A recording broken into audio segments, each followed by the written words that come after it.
buenas noches a todos, iglesia. Un feliz sábado para cada uno de ustedes. Qué gusto es podernos reunirnos en el día del Señor, poder escuchar su voz, agradecerle por todo lo bueno que ha sido con nosotros durante esta semana y durante todos los días de nuestra existencia, porque Él es bueno y es maravilloso con cada uno de nosotros. Por estas razones y muchas más es que cantamos a ese maravilloso Dios.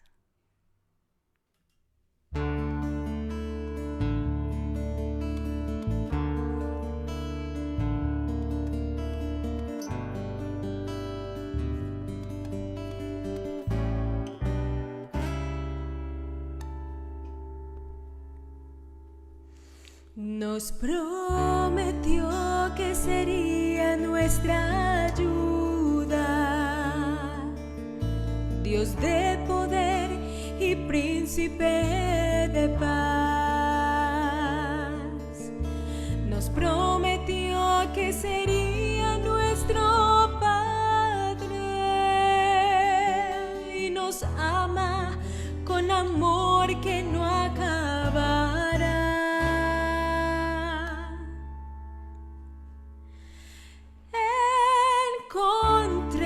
Sus promesas son verdad, que es todo lo que dijo que sería. Sus palabras, al oírlas, me dirían lo que Cristo es para mí.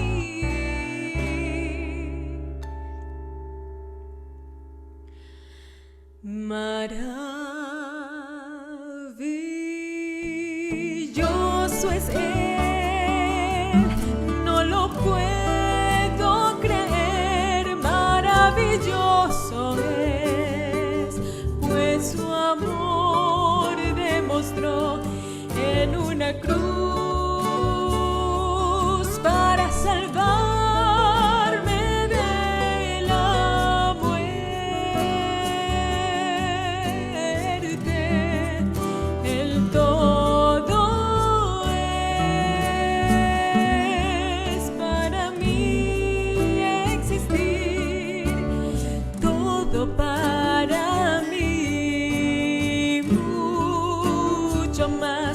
Más que grandioso, es fantástico, más que asombroso, Dios maravilloso. Eso es Cristo para mí.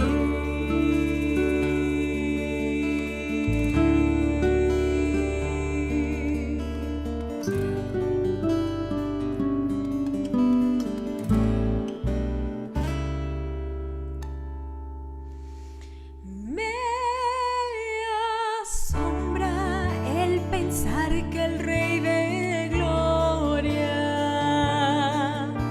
pudiera vivir en esta tierra.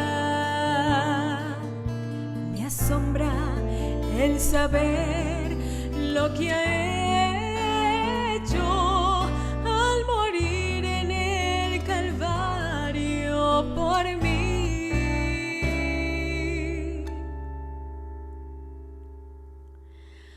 Maravilloso es Él, no lo puedo creer. Maravilloso es, pues su amor demostró en una cruz para salvar.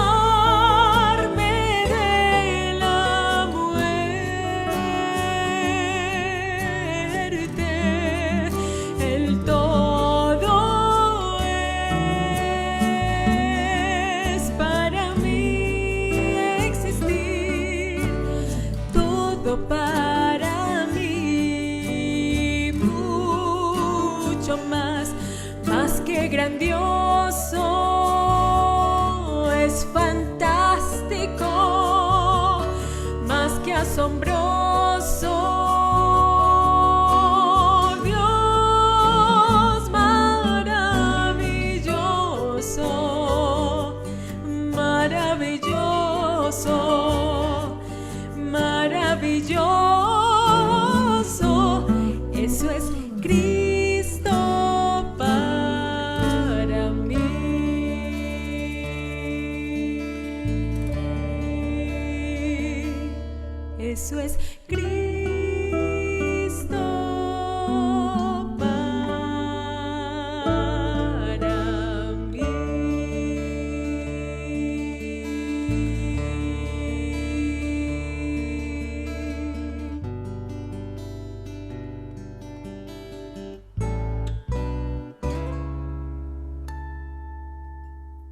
Gloria damos a nuestro maravilloso Dios. El Señor les bendiga. Amén. Amén. Amén. Muy buenas noches, mis hermanos. Que el Dios de los cielos les siga bendiciendo a cada uno de ustedes grandemente. Óyeme, qué gran gozo, qué gran felicidad es poder iniciar esta noche sabiendo de que ha iniciado un día especial, que es el día del Señor, el Santo Sábado. Y mi corazón se emociona cuando ya el sol se está ocultando el día viernes, porque sé que empiezan las 24 horas más preciadas, más hermosas de la semana, que son las 24 horas para estar en conexión directa con nuestro Dios. Y nomás el mero hecho de poder gozar de este sábado es un motivo para estar agradecidos con Dios. Es un motivo para que nuestro corazón esté lleno de alegría y podamos expresarle esa gratitud a nuestro Señor. Y ahora, aparte de ese motivo de felicidad, estamos también culminando esta maravillosa semana de oración, en la cual el Señor a cada uno de nosotros, de forma individual, nos ha hablado, buscando así un reavivamiento y una reforma espiritual dentro de su iglesia, dentro de su pueblo. Así que, hermanos, allí donde estamos, vamos a cerrar nuestros ojos y vamos a comunicarnos con Dios. Oremos. Señor y Dios y Padre eterno, gracias te damos, Padre, porque tú eres bueno. Señor, gracias porque tu amor, tu misericordia, tu compasión, tu perdón, tu gracia nos ha acompañado durante todo el transcurso de esta semana. Y hemos visto, Señor, tu mano poderosa. Hemos visto, Señor, cómo has obrado en la salvación de las personas en la historia bíblica. Hemos visto, Señor, tu providencia a través de los tiempos. Y hoy, Señor, estamos en este lugar también orando, clamando y suplicándote, pidiendo, Señor, la unción de tu Santo Espíritu para poder comprender y aplicar el mensaje de salvación que tienes para nosotros hoy. Así que bendícenos y permite, buen Dios, que podamos salir de esta pantalla, Señor, salir de esta reunión con la seguridad de que tú, oh Padre Celestial, vendrás a salvarnos. Nos colocamos en tus manos. Te lo pedimos, Padre Celestial, en el nombre de tu Hijo amado, Cristo Jesús. Amén y amén. ¿Saben? Como adventistas del séptimo día, como cristianos, como seguidores de Cristo, la gente que nos ve, la gente que nos escucha, la gente que nos rodea, espera que nosotros mínimamente hagamos algo como lo hacía Jesús. Dime, se supone que ser cristiano es ser una persona que imita a Jesús. Y una vez leí una historia, no recuerdo dónde, pero esta historia contaba un relato que le aconteció a aquel gran Alejandro Magno. Y en una de sus cruzadas, en una de sus conquistas, estaba Alejandro allí, pendiente en la línea de batalla, y dice que de un momento a otro dirigió su mirada hacia cierto lugar. Y en aquel lugar vio un hombre que estaba recostado en un barril descansando.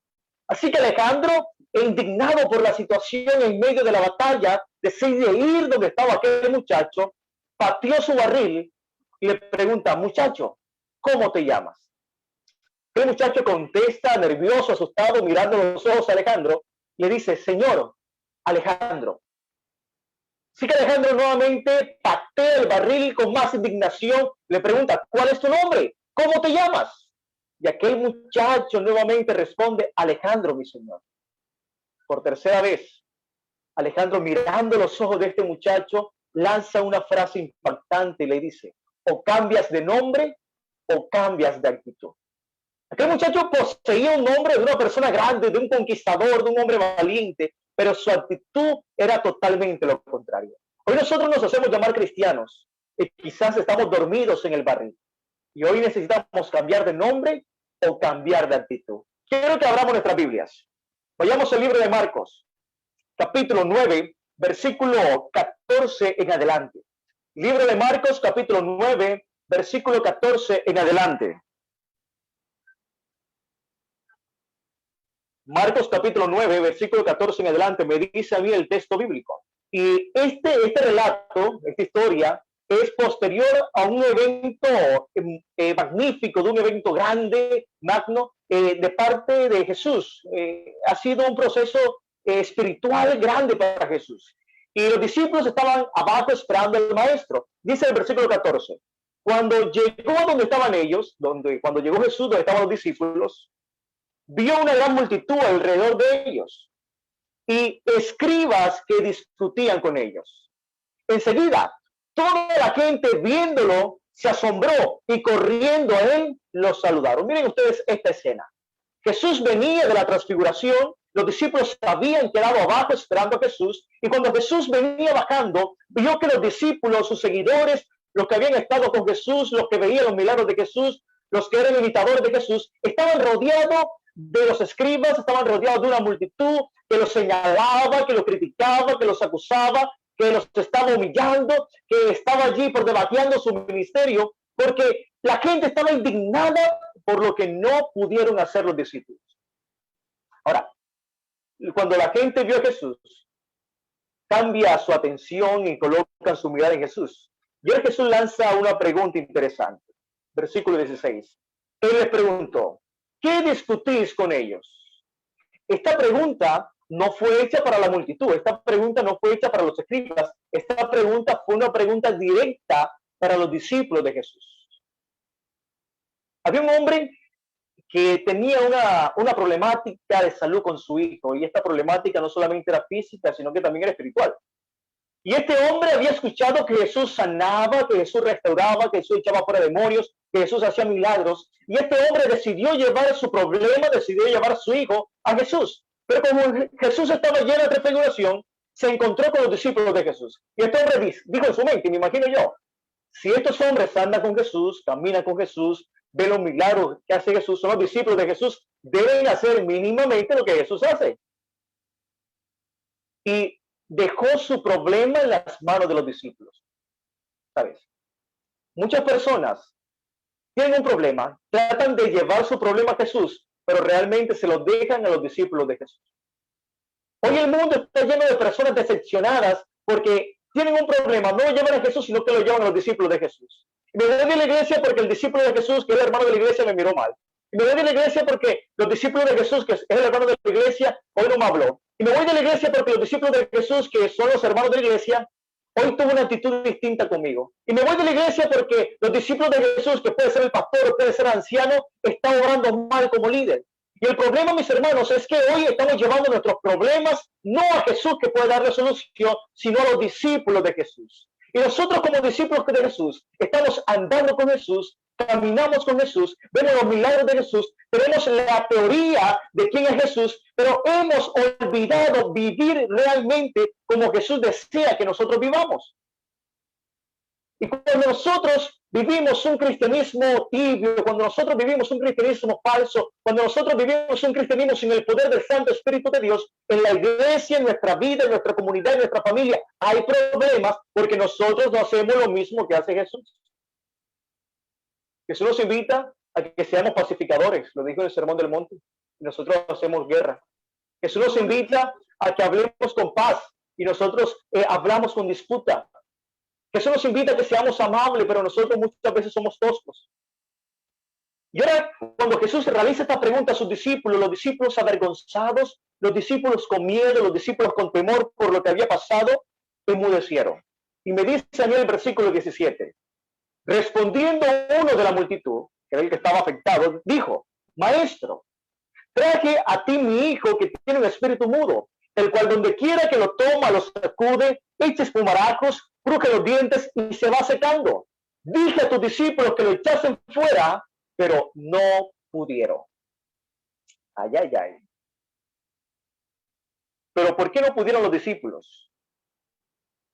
Dice el versículo 19, la respuesta de Jesús. Generación incrédula, ¿hasta cuándo he de estar con vosotros? ¿Hasta cuándo os he de soportar? Mi hermano, hoy la iglesia, hoy yo como iglesia, no tengo el poder de Dios porque me falta fe. Hoy en mi vida no suceden los milagros que deseo de parte de Dios porque me hace falta fe. Hoy las sanidades no se hacen realidad en nuestra vida porque nos hace falta fe. Óyeme, hoy nosotros no somos semejantes a Cristo porque nos hace falta fe. Y en muchas ocasiones he escuchado, es que Dios cambió. Es que ya Dios no es el mismo de antes, porque Dios antes hacía milagros. Claro, porque los hombres de antes tenían fe, nosotros hoy no tenemos. Es que Dios antes se manifestaba y estaba en las teofanías y hablaba con los hombres. Hermano, tú no tienes fe para que Dios hable contigo. Ninguno de nosotros tenemos la fe suficiente. Hoy las cosas no pueden suceder como suceden en el pasado, porque nos hace falta fe. Hoy tenemos una iglesia estancada, porque nos hace falta fe. Hoy tenemos una verdad oculta, una luz metida bajo la mesa, porque nos hace falta fe. Porque aunque tenemos la luz y tenemos la verdad, estamos viviendo en la oscuridad, porque nos hace falta fe. Y me dice a mí el texto bíblico que cuando Jesús vio el problema y les dijo cuál era la causa del problema, Jesús dio también la solución de él. A mí me gusta esto de Jesús. Jesús no solamente mira la dificultad que tenemos, no solamente nos dice en qué estamos fallando, sino que busca la manera de darle solución. Y dice el mismo versículo 19, la última parte dice, traédmelo. Versículo 20 dice, se lo trajeron. Y cuando el Espíritu vio a Jesús, sacudió con violencia al muchacho que cayó al suelo revolcándose y echando espumarajos. Miren ustedes esta situación. El muchacho, mientras estaba allí con los discípulos, mientras estaba allí con los escribas, mientras estaba con la multitud, sabían que era mudo, sabían que tenía un espíritu maligno, pero no se había manifestado nada, o por lo menos no lo dice el texto bíblico. Pero cuando Jesús pide que traigan al muchacho para obrar en él la sanidad, para obrar en él el milagro, para darle salvación, me dice a mí el texto bíblico que el muchacho comenzó a crujir los dientes, a botar espumarajos por la boca, a revolcarse. Y es que miren, cuando Dios quiere hacer un milagro en nuestra vida para salvarnos, el diablo actúa para que nosotros perdamos la fe y la confianza en Cristo Jesús. Cuando tú quieres entregar tu vida a Jesús, cuando quieres ser un cristiano fiel, cuando quieres depositar toda tu fe en Cristo Jesús y vivir por fe, el diablo se inventa alguna cosa para que tú no aprendas a confiar en Jesús. Y es que miren, muchas veces nos ponemos a pensar y miramos a nuestro alrededor y vemos que las personas que no tienen a Cristo prosperan. Las personas que no tienen a Cristo viajan, y las personas que no tienen a Cristo van a muchos lugares, y las personas que no tienen a Cristo les va bien en la vida. Pero nosotros que tenemos a Cristo todo nos va mal. Pero mis hermanos, siempre hay solución en el nombre de Cristo Jesús. Grábese eso. Siempre hay solución en el nombre de Cristo Jesús. Y miren, cuando sucedió esto, Jesús lanza una pregunta interesante para el Padre. Y dice el versículo 21, Jesús preguntó al Padre, ¿cuánto tiempo hace que le sucede esto? Y el hombre dijo, desde niño. Óyeme, Jesús realiza esta pregunta no para decir, este hombre nació así y muere así. Oye, y muchas veces tenemos este pensamiento, esta filosofía en nuestra mente. Es que yo no puedo dejar de ser grosero porque yo nací así y muero así. Es que yo no puedo dejar de ser una persona mentirosa porque en mi ADN, en mi familia, genéticamente, viene la mentira. Óyeme, y es que tenemos el pensamiento de decir, árbol que nace torcido nunca endereza. Pero déjame decirte que con Cristo Jesús endereza porque endereza, compadre. Porque hay solución en el nombre de Cristo Jesús. Y mira, ahora Jesús realiza esta pregunta y me dice a mí el relato bíblico que el hombre dice desde niño, y imagínate tú una vida enfermo toda tu vida. La vida de este muchacho era una vida de sufrimiento, la vida de este muchacho era una vida de enfermedad, la vida de este muchacho era una vida desgastada. La única vida que él conocía era la vida de enfermedad, era la vida de ser una persona endemoniada, era la vida de ser una persona muda, era la vida de ser una persona que estaba ya arrastrada todo el tiempo botando espumarajos por la boca. Y ese era el concepto de vida que él tenía. ¿Saben? Él se sentía bien porque toda su vida había vivido de esa manera. Cuando nosotros hemos vivido toda la vida en la frialdad espiritual, cuando nosotros hemos vivido toda la vida en la mediocridad espiritual, cuando nosotros hemos vivido toda la vida alejado de Dios, cuando nosotros hemos vivido toda la vida en un disfraz de cristianos, no siéndolo, nos sentimos bien, porque el pecado nos parece bien, porque ser mediocres espirituales me parece bien, porque es la vida que yo conozco. Y para complementar allí lo que el hombre dijo, dice el versículo 22, Jesús, y muchas veces lo arroja al fuego y al agua para matarlo. Pero si puedes hacer algo, ten misericordia de nosotros y ayúdanos. Miren ustedes esta frase interesante.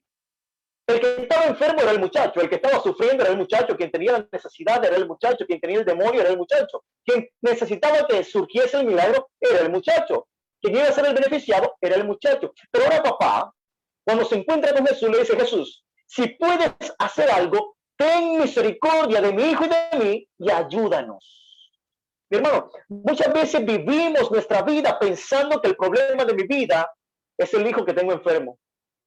Muchas veces vivo mi vida pensando que el problema de mi vida es el pastor que lleva doble vida y yo lo estoy viendo. Muchas veces pensamos que el problema de mi vida es que la iglesia está estancada. Entonces, si la iglesia está estancada, yo también lo estoy. Muchas veces pensamos que el problema de mi vida es que la gente me odia, que la gente no me ama, que la gente me trata mal. Muchas veces pensamos que el problema de mi vida son cualquier cosa menos que soy yo. El padre entendió que el problema en su vida no era solamente el muchacho, sino que él también tenía un problema, que él también era un problema. Y ahora cuando se encuentra con Jesús, reconoce el problema que él tenía, que su hijo tenía un problema físico, pero él tenía un problema espiritual. Y miren cuál era el problema.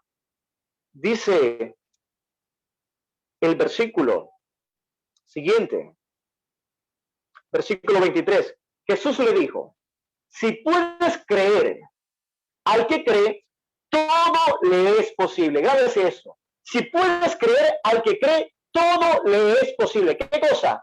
Todos. Mi hermano, al que cree, todas las cosas le son posibles en el nombre de Cristo Jesús. Y 1 Juan capítulo 5, versículo 14 y 15 dice, esta es la confianza que tenemos en Él, que si pedimos cualquier cosa conforme a su voluntad, Él nos oye. Y si sabemos que Él nos oye en cualquier cosa que hayamos pedido, sabemos que tenemos la petición que la hayamos hecho.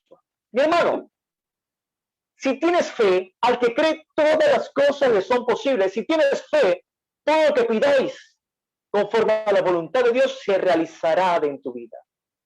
El problema hoy de mi vida no es la enfermedad de otros, no es la frialdad espiritual de otros, no es que estamos teniendo los cultos virtuales, no es que el Papa está hablando con los judíos, no. El problema real de mi vida es que no tengo fe. No estoy teniendo fe. Estoy perdiendo la salvación porque no tengo fe. Estoy perdiendo los milagros de Jesús porque no tengo fe. Estoy perdiendo el cambio en mi vida porque no tengo fe.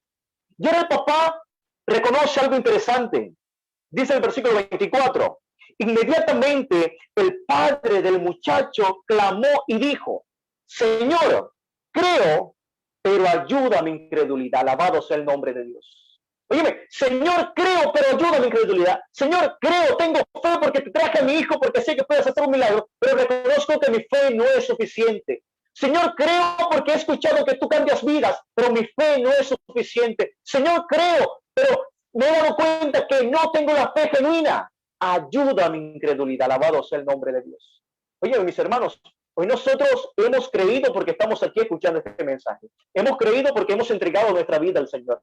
Hemos creído porque confiamos que Dios puede cambiar nuestra vida. Hemos creído porque hemos escuchado que Dios hace milagros. Pero hoy necesitamos decirle, Señor, creo. Pero hoy más que nunca en un mundo lleno de pandemia, hoy más que nunca que estamos viendo que el mundo se va a acabar, hoy más que nunca que vemos que tu venida está cerca, ayuda a mi incredulidad. Hermano, hoy más que nunca necesitamos decirle, Señor, ayúdame a vivir por fe. Ayúdame a entregarme a ti tal cual y como soy. Ayúdame a hacer los cambios necesarios en nuestra vida, en mi vida.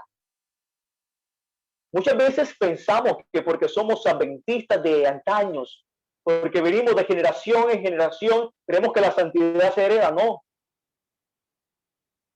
Hoy debemos decirle, Señor, creo, pero ayuda a mi incredulidad. Y saben, en un momento de mi vida pensé que yo podía ser salvo por quienes habían sido mis antepasados. Yo soy quinta generación de adventista, mi tatarabuelo, mi bisabuelo, mi abuelo, mi padre y hasta donde mí ha llegado el mensaje adventista. Y yo crecí escuchando esas historias de mi tatarabuelo que ayunó 15 días, que oró no sé cuántos días, que llevó el mensaje, que se metía por las barcas, que subía a las montañas a predicar. Y yo decía, bueno, la santidad viene en la sangre. Y ahorita no debo preocuparme por la salvación, ya eso está asegurado. Pero mi hermano, lo que yo no había entendido era que cada uno de nosotros debemos tener nuestro encuentro personal con Jesús. Óyeme, que tu esposo sea fiel a Jesús, a ti no te va a salvar. Que tu esposa sea fiel a Jesús, a ti no te va a salvar.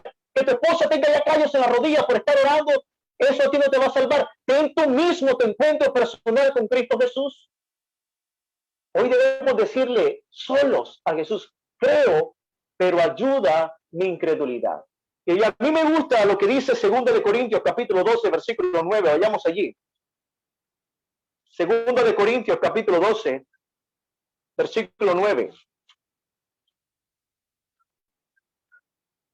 Segunda de Corintios, capítulo 12, versículo 9, dice de la siguiente manera: y me ha dicho, habla Jesús aquí, bástate mi gracia, porque mi poder se perfecciona en la debilidad. Por tanto, de buena gana me gloriaré más bien en mi debilidad, para que repose sobre mí el poder de Cristo Jesús. Mi hermano, hoy debemos reconocer que somos débiles para que nos baste la gracia de Cristo Jesús. Hoy debemos reconocer que debe morir el yo, que debe morir mi orgullo, que debe morir mi vanidad, que debe morir todas aquellas cosas que me hacen creer que soy santo y perfecto, y que muere sobre mí el poder de Cristo Jesús. Cuando reconocemos que no podemos, cuando reconocemos que nos hace falta, cuando reconocemos que no somos capaces, cuando reconocemos que necesitamos de Cristo Jesús, los milagros suceden en nuestra vida. Y luego que Jesús solucionó el problema espiritual del padre, sigue con el problema del muchacho. Y dice el versículo 25, cuando Jesús vio que la multitud se agolpaba, respondió el espíritu impuro diciendo, espíritu mudo y sordo, yo te mando que salgas de él y no entres más nunca en él. Alabado sea el nombre de Dios. Mi hermano, grábese esta cosita. Cuando Dios hace un cambio en nuestra vida, Dios lo hace de una vez y para siempre. Dios no es un Dios de retazos. Dios no es un Dios mediocre. Dios no es un Dios que hace las cositas a medias. Dios es un Dios que hace los cambios en nuestra vida y los hace de una vez y para siempre. Dios es un Dios que hace milagros en nuestra vida y los hace de una vez y para siempre. Dios es un Dios que saca las cosas malas de nuestra vida y las saca de una vez y para siempre. Porque las cosas que Cristo saca, las cosas que Cristo cambia, lo que Cristo me transforma, lo que Cristo realiza en mí, lo que construye en mí, lo hace para siempre. Porque es un Dios eterno y todas las cosas que Dios hace duran para siempre. Mi hermano, hoy debo dejar que Cristo Jesús haga ese milagro en mi vida de una vez y para siempre. Y dice el versículo 25, versículo 26. Entonces el espíritu, clamando y sacudiendo con violencia, salió y el muchacho quedó como muerto, de modos que muchos decían está muerto. Miren ustedes este acontecimiento. El muchacho había experimentado que su vida se había ido. Toda su vida se había acostumbrado a vivir con el demonio. Toda su vida se había acostumbrado a vivir enfermo. Toda su vida se había acostumbrado a vivir de esa manera. Y cuando este espíritu sale, el muchacho siente que su vida se fue. ¿Saben? Muchas veces hay cambios que Jesús realiza en nuestra vida que son dolorosos para nosotros. Porque aunque estamos mal, nos gusta vivir en el pecado. Aunque nos está matando el pecado, lo disfrutamos. Porque aunque sabemos que nos está llevando a la muerte, no lo queremos soltar. Y cuando Jesús hace esos cambios en nuestra vida, nos duele. Nos queremos morir, quedamos como muertos. Pero déjame decirte que aunque quede ese vacío en tu corazón, ese vacío es llenado por Cristo Jesús. Y mira lo que dice el versículo siguiente. Versículo 27. Pero Jesús, tomándolo de las manos, lo enderezó y el muchacho se levantó. Alabado sea el nombre de nuestro Dios. Mi hermano, cuando tú lo has entregado todo para servir a Cristo Jesús y pienses que todo está perdido, déjame decirte que hay un Jesús que sigue actuando en tu vida. Cuando lo has entregado todo a Cristo Jesús y sientes que se ha acabado tu mundo, déjame decirte que aún sigue Cristo Jesús trabajando en tu vida. Que está allí para tomarte de la mano y ayudarte a levantar y que ahora comiences a caminar en el camino de la fe. Hoy debemos tomar una decisión de decirle a Jesús, cambia mi vida, transforma mi vida, haz lo necesario en mi vida, haz lo que tengas que hacer, pero sálvame. Quiero que esta oración la hagamos en nuestra mente mientras escuchamos una alabanza especial a cargo de nuestra hermana Mónica.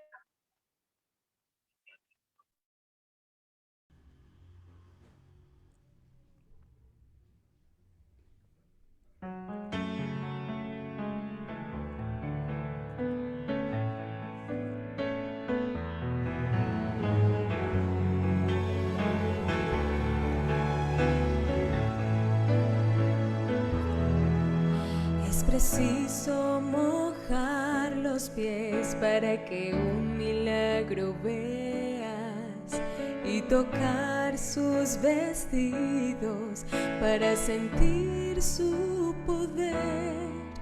Es preciso erguir bien alto la espada para que el sacrificio aparezca y esperar por muchos años a que la lluvia descienda para atravesar un mar. Pon tu pie en el agua para ir al otro lado. Antes debes creer en Él. Dios quiere abrir un mar para ti, mas antes en Él debes creer.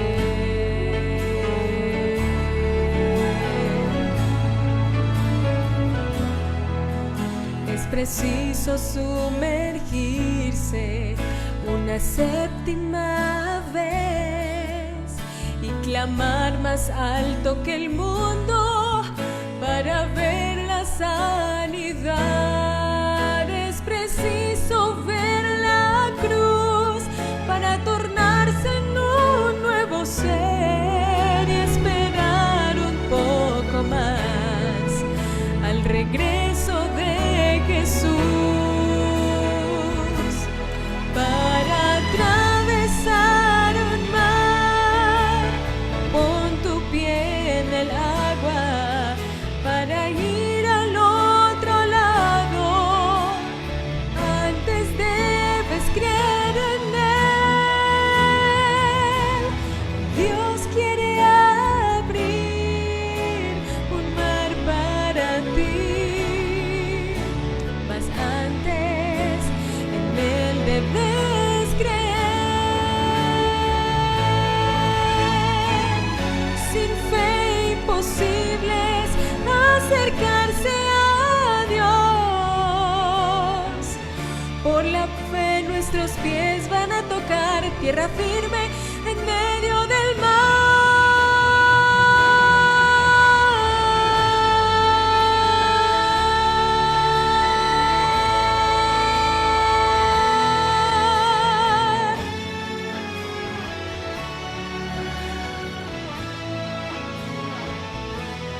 Para atravesar un mar, tu pie pon en el agua para ir al otro lado.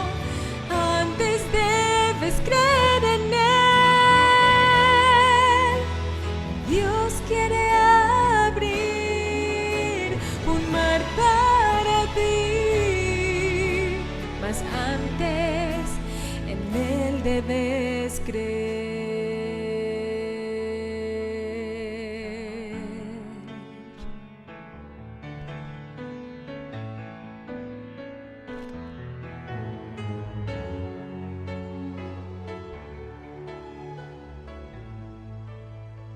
Amén. Alabado sea el nombre de nuestro Dios. Saben, en el año 2006, un miércoles de noche, en una campaña del pastor Fabián Blanco, en el municipio de Plato Magdalena, este servidor entregó su vida a Jesús. Y a mi corta edad, era un niño, le dije a Jesús, Jesús, haz lo que sea, pero sálvame. Yo ya entiendo que esa oración que le ve a Jesús implica muchas cosas. Decirle a Jesús, Jesús, haz lo que sea, pero sálvame. Es decirle a Jesús, cambia mi carácter, pero sálvame. Decirle a Jesús, haz lo que sea, pero sálvame. Es decirle a Jesús, saca de mi vida a la persona que tiene que sacar. Haz los cambios necesarios en mi vida, pero sálvame. Decirle a Jesús, haz lo que sea, pero sálvame. Decirle a Jesús, haz que muera el yo y que vivas tú en mí. Y esa quizás deba ser nuestra oración hoy. Decirle a Jesús, haz lo que sea, pero sálvame. Hoy, en tu mente, en tu corazón, reconoce tu condición espiritual. Reconoce tu relación con Dios. Reconoce cómo te está golpeando hoy la virtualidad, cómo te está golpeando hoy el no asistir a la iglesia, cómo te está golpeando hoy el no encontrarte con tus hermanos, cómo te está golpeando hoy el hecho que no puedes orar en el templo de Dios. Decirle, Señor, estoy frío. Señor, me quiero salir de la iglesia. Señor, me siento abandonado. Habla a Jesús con verdad. y dile: Jesús, haz lo que sea, pero sálvame, porque hoy no debemos dejar perder nuestra salvación. Oremos. Señor y Dios, Padre eterno, hoy como iglesia, Padre, te queremos pedir que hagas lo que sea, pero que nos salves. Hoy, Señor, quizás hay hermanos que han iniciado el sábado, pero están en otros deberes. Señor, que ha iniciado el sábado, pero su corazón no siente la santidad y la solemnidad de este día. Señor, que ha iniciado un día de alabanza, de entrega, de solemnidad para contigo. Hoy, Padre, quizás han perdido el apetito por orar, han perdido el apetito por estudiar tu palabra, han perdido el deseo de la salvación. Señor, hoy queremos pedirte que obres en sus vidas y que les salves. Y oramos, Señor, por hogares que necesitan que tú seas el centro de ese matrimonio para que los salves. Hoy, Señor, pedimos por jóvenes que están siendo tentados. Dale tú la victoria, haz lo que sea, pero sálvales. Hoy, Señor, pedimos por todos aquellos que reconocen su condición espiritual, que reconocen, Señor, que esta pandemia no ha sido solamente física, sino que también ha sido, Padre Celestial, un tropiezo en su relación contigo. Sálvales. Pedimos, Señor, confiando, y te agradecemos porque esta semana pudimos, Señor, entender que tú nos vas a regalar la salvación, pero necesitamos fe para creerlo, necesitamos confiar en ti para obtenerlo, y necesitamos depender de ti para poderlo lograr. Te lo pedimos, Padre Celestial, y te lo agradecemos todo en el nombre de tu Hijo amado, Cristo Jesús. Amén y amén.